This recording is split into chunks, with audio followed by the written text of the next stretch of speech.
Namaste to everyone. Today the subject that I have taken is understanding Sanatana Dharma.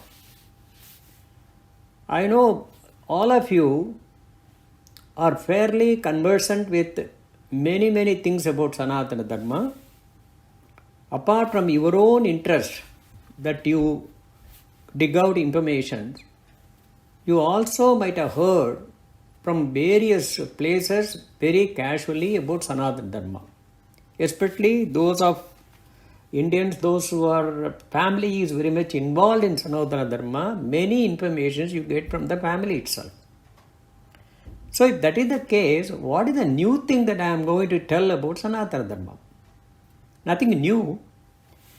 Only thing is how it is going to be if we are going to have information in a piecemeal information, how much it can take you to very wrong conclusions. That is the purpose for which I want to emphasize understanding Sanatana Dharma in a systematic way. Let us have some few examples. I used to travel when I was doing service very often to many places. Sometimes the plane journey, especially when I go abroad, the plane journey is very boring and it is a very long journey. So I used to carry a lot of books about Sanatana Dharma. Invariably, when my neighbor used to be always, some Indian will come and sit. So when I open the Sanatana Dharma book, he will see here and there, then he will start shooting out questions on Sanatana Dharma. Some people try to show that they also know Sanatana Dharma, and there are many kind of people you come across. But certain questions really made me to think that it is very necessary to go through Sanatana Dharma in a systematic way. Because the question they were asking, I was not able to authentically answer. So immediately I have to defend myself. Immediately I feel apologetic that I am belonging to Sanatana Dharma. To this extent they start arguing. So that is the incentive I had to study Sanatana Dharma in a systematic manner. If you ask me today, are you very clear about everything?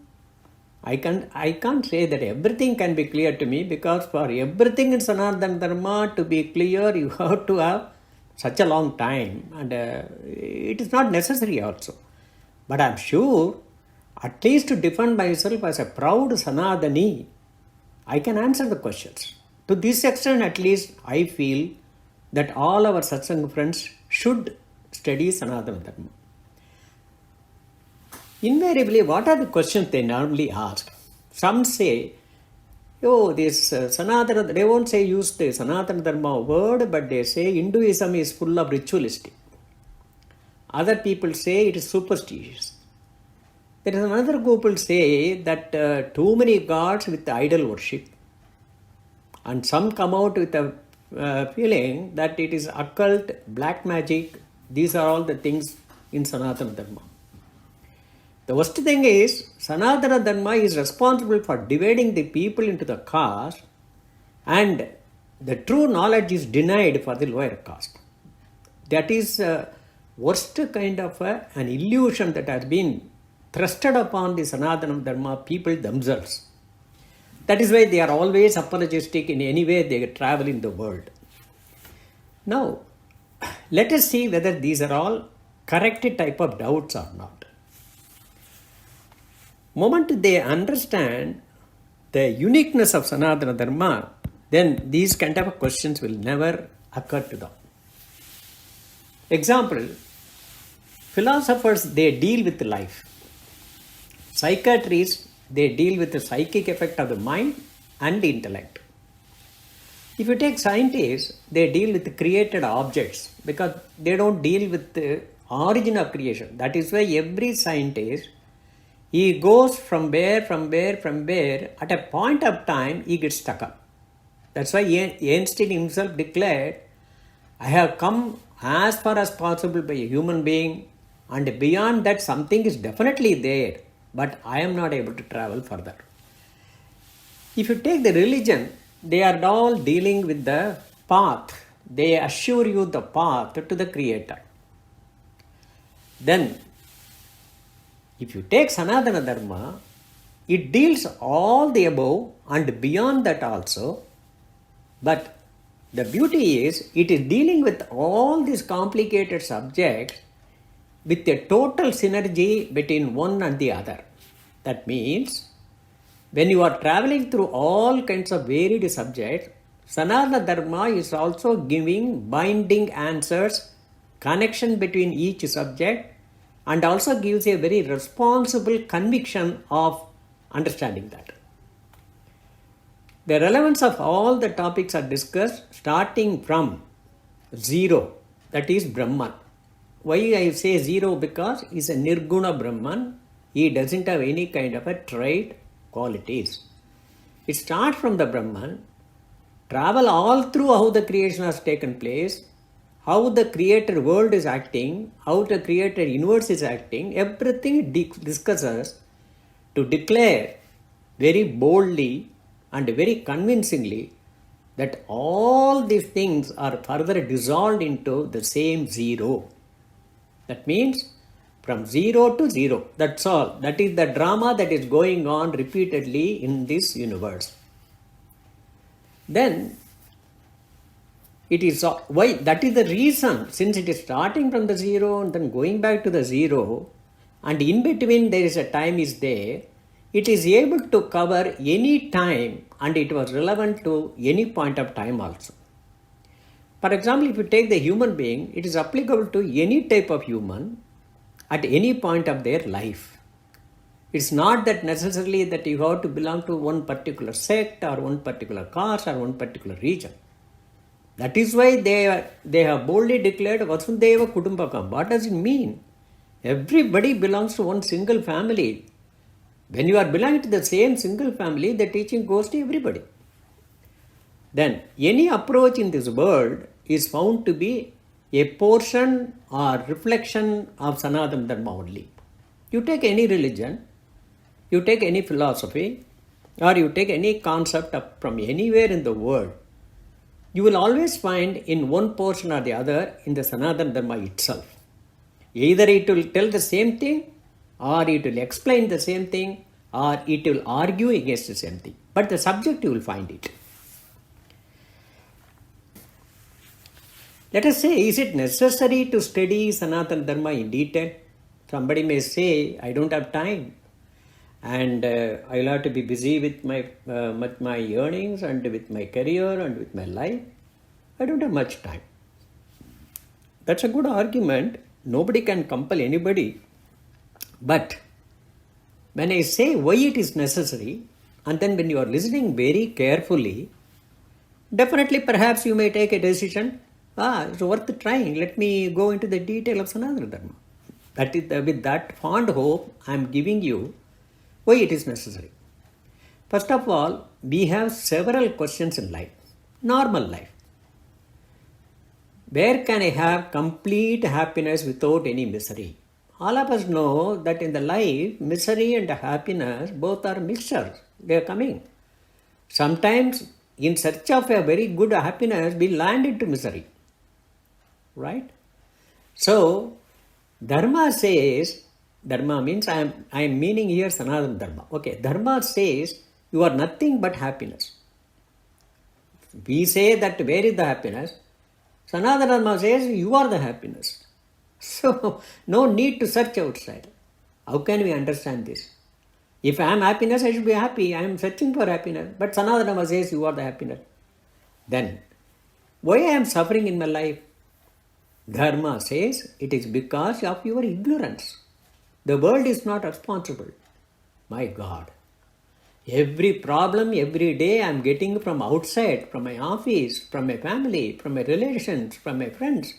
But the world says, this Sanatana Dharma says it is because of my ignorance.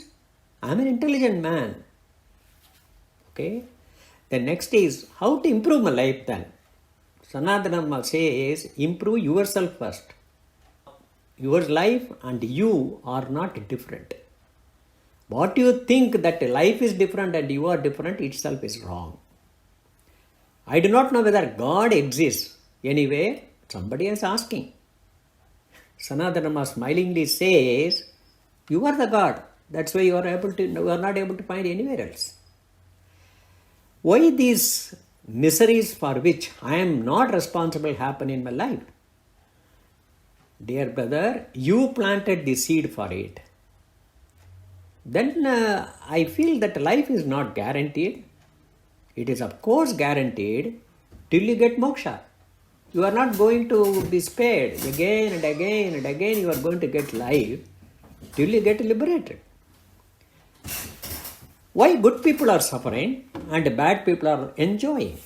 Dharma says they are the results of their own past karmas and their own past seeds. Many such questions, I can go on extending it. Many such questions, answers are available in the Sanatana Dharma, and those answers you might have heard from various lectures and browsing the Google you might have come across. But sincerely speaking, are we understanding these answers? Are we convinced of it? Can we say, yes, I am totally convinced of these answers, so hereafter I will not have any problem at all in understanding the life? Can we declare like that? If you want to declare that way, necessary, you have to go through the Sanatana Dharma in detail with all the aspects. What is the essence of Sanatana Dharma teaching? Let us say. I am trying to give the macro view of Sanatana Dharma in just half an hour or 45 minutes. I don't know whether I will be successful in this attempt. So if there are lacunas, please kindly bear with me. Okay. The essence of teaching is a traitless conscious principle. Traitless means there is no property, guna, character, nothing. A pure traitless conscious principle. It attains traits, it attains the guna from another thing, another concept called Maya to manifest itself as universe and its contents.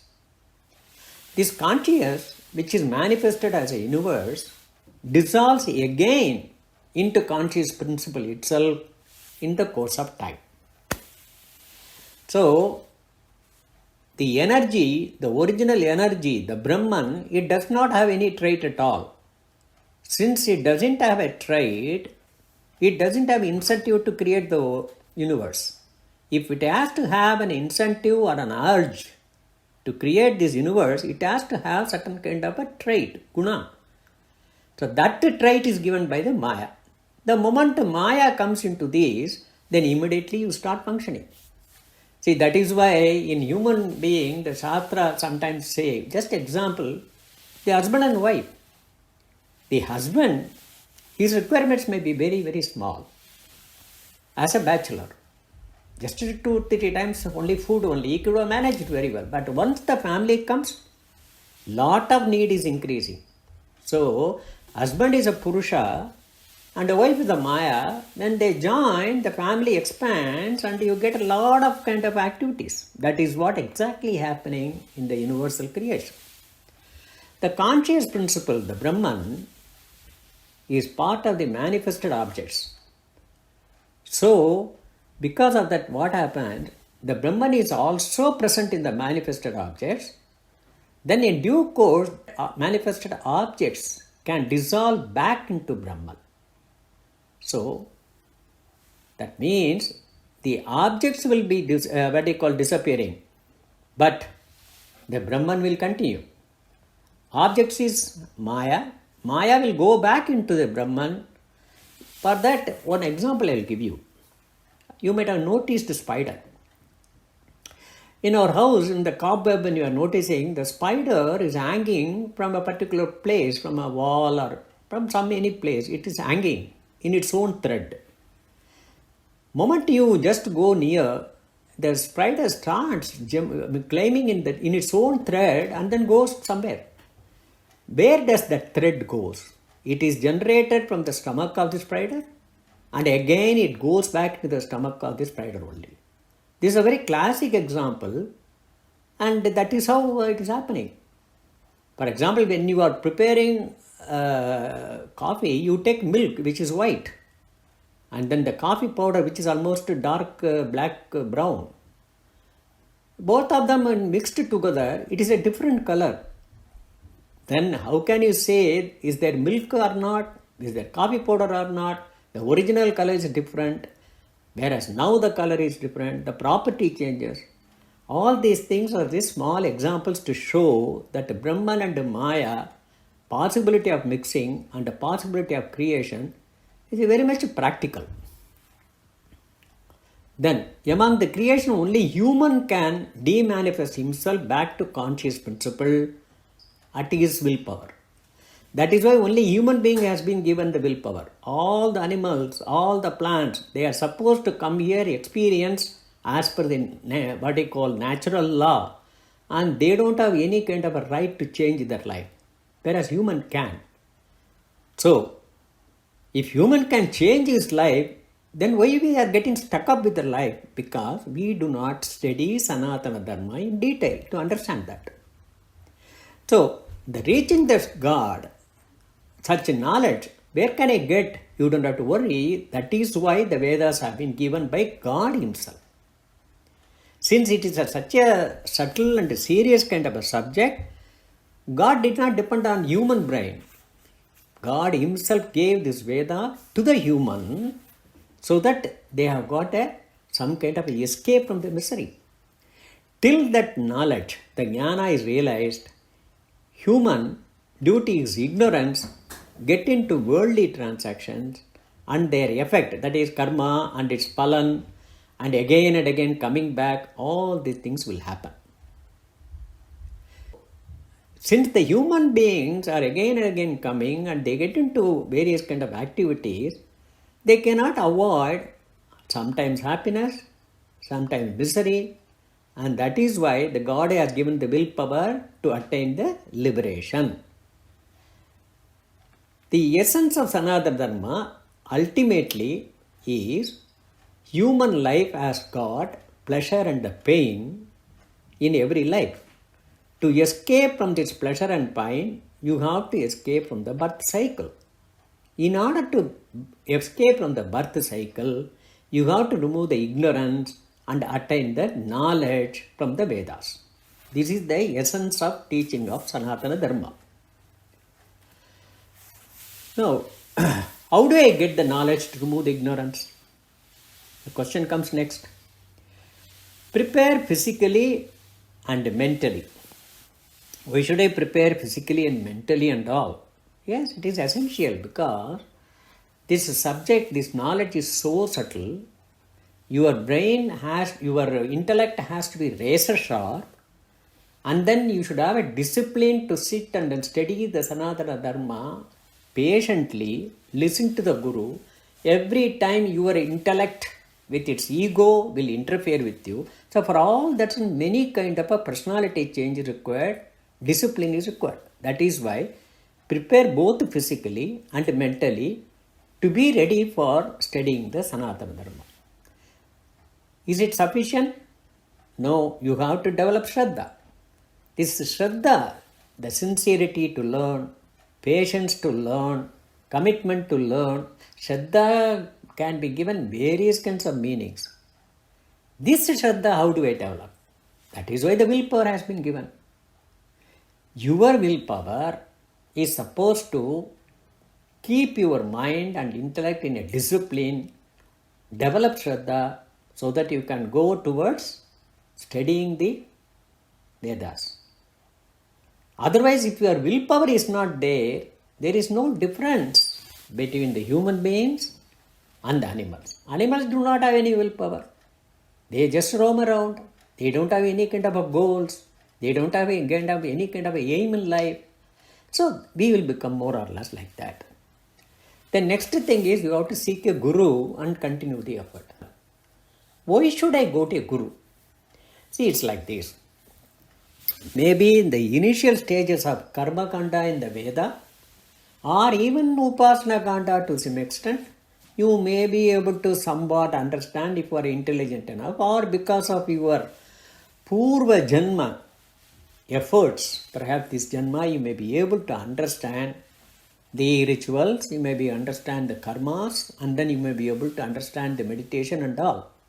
But when you are coming to Upanishad, it is extremely important to have the guidance of the Guru. Otherwise, not only that you may not be able to understand the Upanishad in a proper way, but the danger is you will understand in a wrong way to argue, to take you to a different path. You can see a practical example. Some of the people who have studied Upanishad, they say, I'm not going to the temple nowadays. Why? That's because I know the Brahman is within me.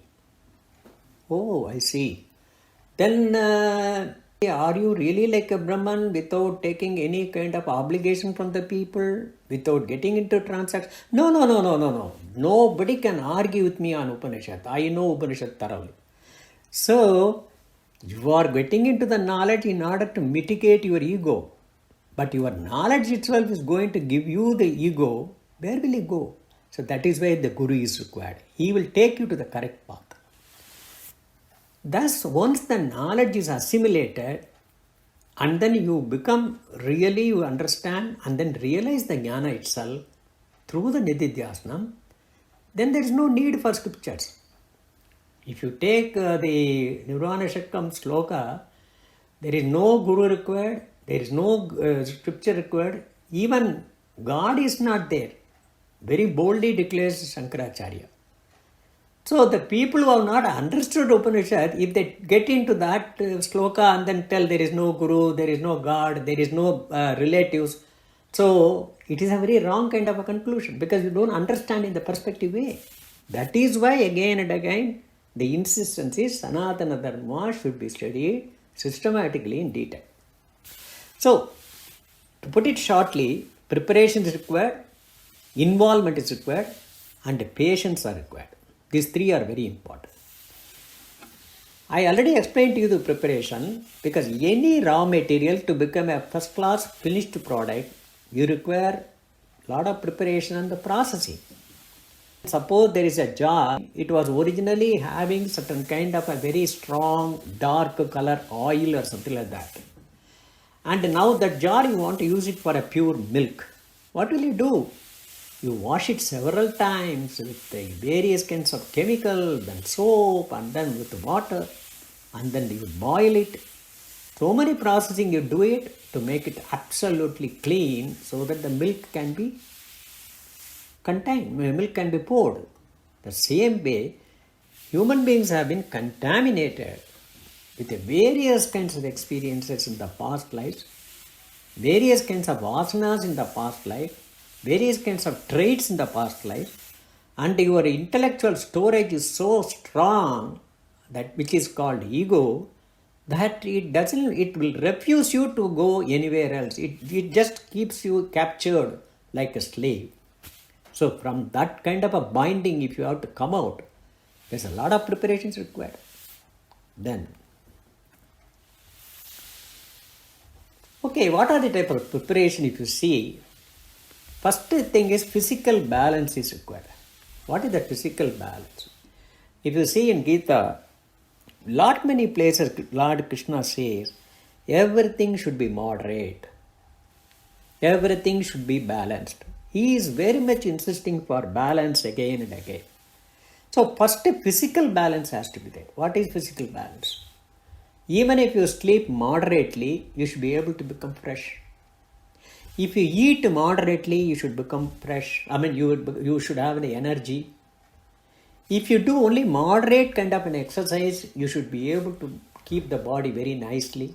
Why all the things are moderate? Because if you are going to indulge in anything very severely, that becomes your trait, and you will not have an open mind for studying the Sanatana Dharma at all. You will be clouded with the various kinds of temptations. So, first it starts with physical balance. That is why this Hatha Yoga, the Patanjali Yoga is being misunderstood only for Hatha Yoga. No, Patanjali Yoga is more kinds of things are there. So this Hatha Yoga you can adopt. Then next comes emotional balance. That is very difficult.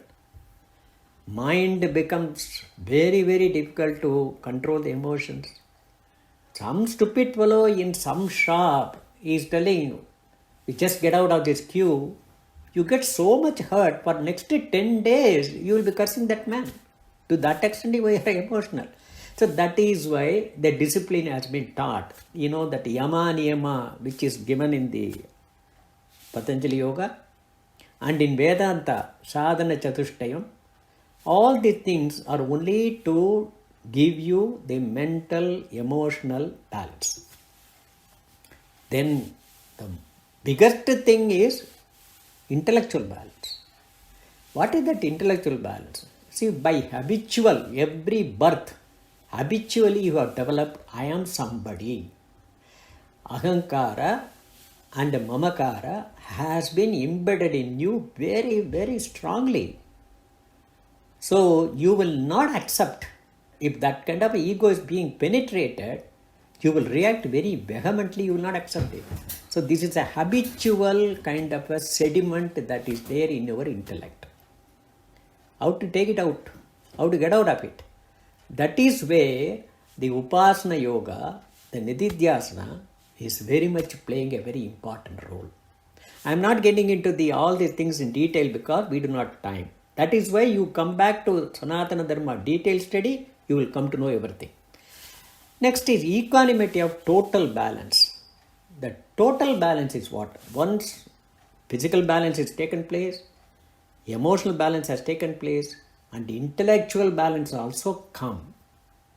Then finally, equanimity of total balance is to merge with your own original stature of conscious principle. In order to merge your own original true status of conscious principle, you have to undergo Shravanam, Mananam and Nididhyasanam of Vedanta. That is very essential. Here the Shastra also says, everybody cannot appreciate Vedanta, everybody cannot get into Vedanta. But without getting into detailed study of Vedanta, your physical balance, emotional balance, intellectual balance will lead you to a sattvic person, lead you to a balanced person. That itself is a great achievement because you will be transacting with this world in a very balanced mind. You will be a very successful man. You will not have any kind of unnecessary emotional worries and anxieties. That itself is a great success. So anyway, if you see in Sanatana Dharma, even if you travel up to Upanishad without studying the Upanishad, that also is beneficial. Suppose you have traveled only for the physical balance, then you will not get any kind of a disease, your physique will be very good. That is why many people yoga, everybody does yoga internationally because they are satisfied with that. Any kind of a study, up to any portion you come, it is beneficial, number one. And in case suppose you are not able to pursue your study in this Janma, Krishna in Bhagavad Gita assures you, you become some kind of a yoga brashta. So in the next Janma, you will be definitely born in such a family, you will definitely continue further studies. You do not worry. Lord himself is assures. Then you may ask, okay, this much you are told, what is this scriptures offer me? Suppose by any chance I started taking up the scripture, which scripture I have to take, how do I do that? You may ask. See, it looks very vast, but you do not have to worry. All the material that have been kept in the supermarket are not meant for you. It is not necessary that you go to Walmart and you are obliged to take everything. No. Whatever you want, you pick up. The same thing is there in Sanatana Dharma also. So there is a Smriti is there. The Smriti is given by God himself. When the great rishis were meditating upon, it occurred to their mind and they started remembering that. That is called Smriti. But since the Smriti was not in order, because whenever they sit in a meditation, one subject will come in one subject. Enlightenment will come in another subject next day. It is randomly it is coming. Here the basic question is, how can God give only for few people all this enlightenment and all? if you very carefully see, it is not only few people. Everybody gets enlightenment. Even you and I get enlightenment. Imagine, suppose you are in the office, a very critical problem has come, and you are not able to immediately think and find a solution. You may tell your boss, sir, give me a couple of days, I'll find out a solution. Then somewhere when you are just playing with the children in the park or somewhere, suddenly it will occur to me, oh God, why can't I do this way? At that time you don't thank God. You think that you means not you, I am talking we. We don't thank God. What we do is, we think, oh my God, I am smart. It occurs to me. Whereas the rishis, they were very thankful to God. They didn't say that they are very smart. They took this as a boon from the God. That is why they have written, whatever we have thought, whatever it has come to our mind, apurusheya, it is given by God. Since it was not orderly, kind of subject-wise order, it was not there, random it was there, rishis, when they started teaching to their disciples, they brought it as a shruti. Whatever spelt out from their mouth, they are called shruti. But even that was not in a great order. That is why they brought some kind of a sutras, which is in an aphorisms. Sutras, since it is an aphorism, it can be easily remembered, it can easily be mugged up by the people, so the transmission was very easy. Then comes the main prastatrayam, we call it in Sanatana Dharma. The main important three things. What are the three? One is called Brahma Sutra. This Brahma Sutra was written by Vyasacharya himself. Brahma Sutra, if you see, that itself will take about an year and a half to study in detail. It is justifying the claims of Sanatana Dharma against any kind of an argument. If somebody is very thorough with the Brahma Sutra, any kind of an argument against Sanatana Dharma, he can just successfully beat it down. Then next comes Upanishad. Upanishad is purely teaching the knowledge of conscious principle. And the third comes Bhagavad Gita. The Bhagavad Gita is a very, very nice thing because Lord Krishna has created this Bhagavad Gita for the typical illusioned samsaric grihasthas.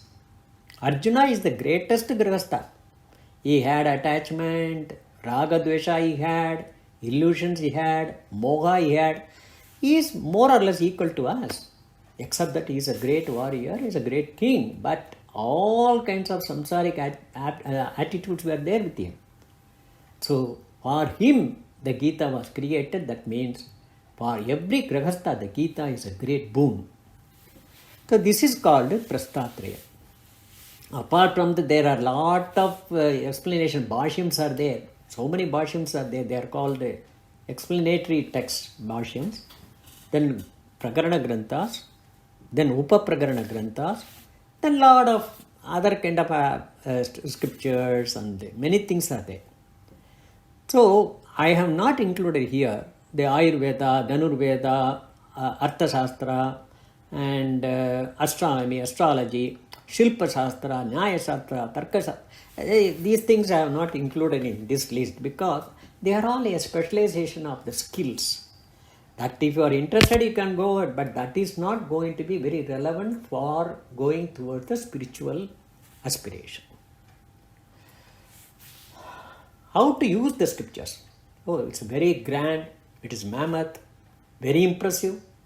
But with the time that I'm having, sorry sir, okay, bye-bye.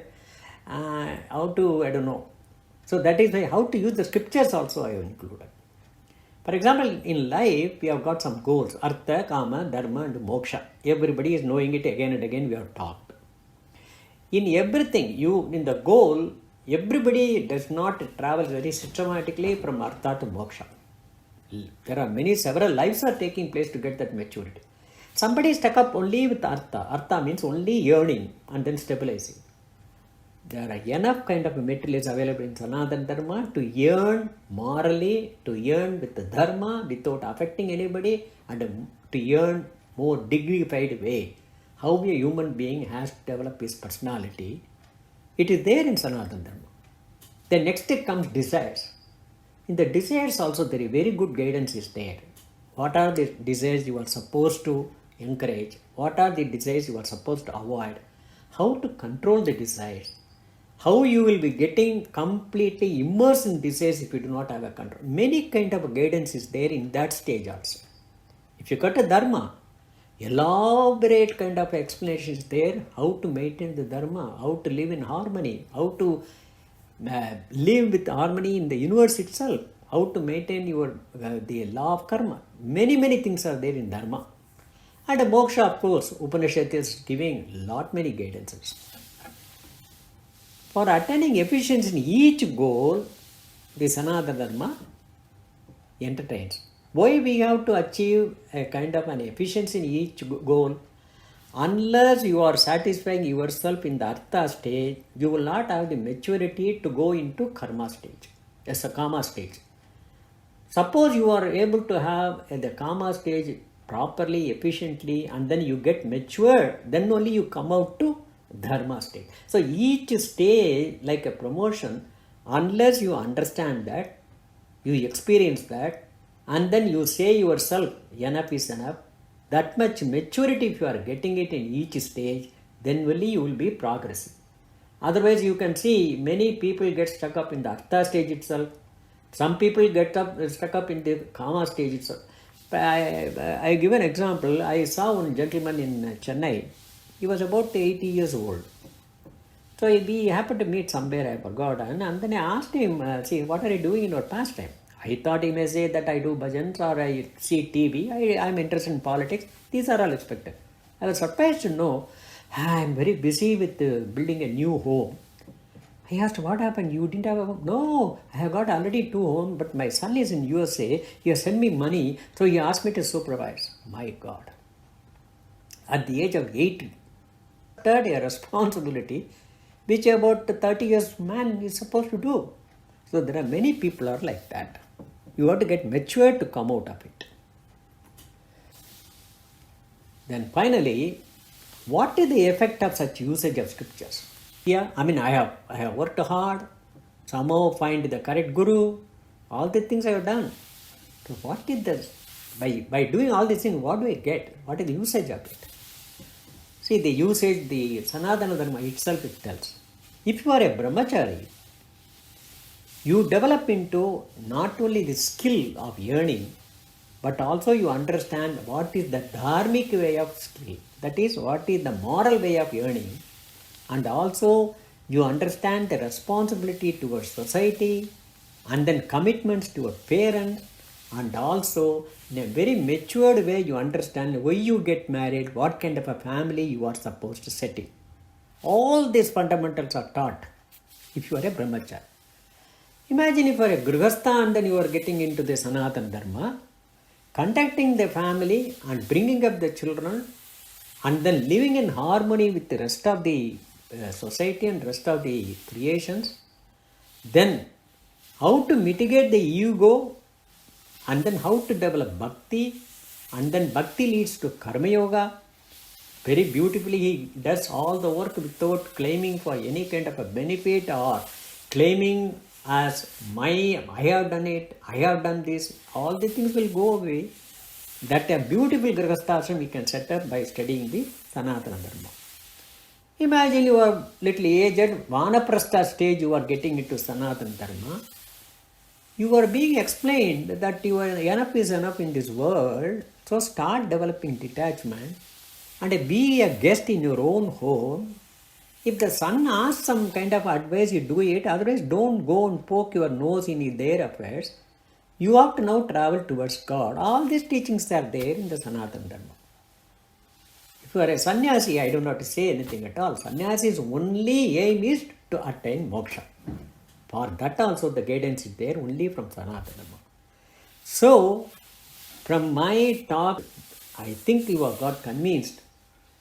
For anything in life, in any type of life, in any type of person's life, in any stage of life, in any kind of situation in life, all the answers are available in Sanatana Dharma. That is why Sanatana Dharma is not a religion. It is a way of life. That's why they say. Thank you very much. Om Purnamada Purnamidam Purnat Purnamudachyade Purnasya Purnamadaya Purnameva Vashishyade. Om Shanti Shanti Shanti Hari Om.